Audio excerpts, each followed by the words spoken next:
Dito na po ba tayo, Tio Pael? Oo, iyo. Sige na, baba na, iyo. Dito kami namamalengke sa bayan at karamihan dito mga tao pero meron din namang mga aswang dito.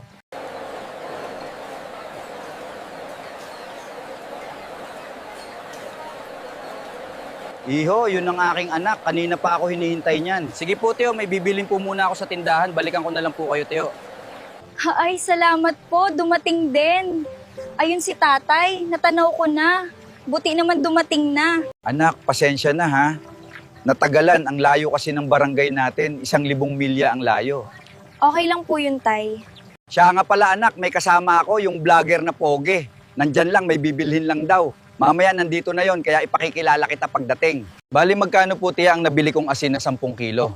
Pogi, ang babayaran mo sa asin ay 1,700. Iho, bakit may bawang ka at anting-anting na nakasabit sa liig mo? Titiya, isa po akong vlogger at doon ako ngayon tumutuloy sa Barangay Aswang pero taga Mindoro po ako.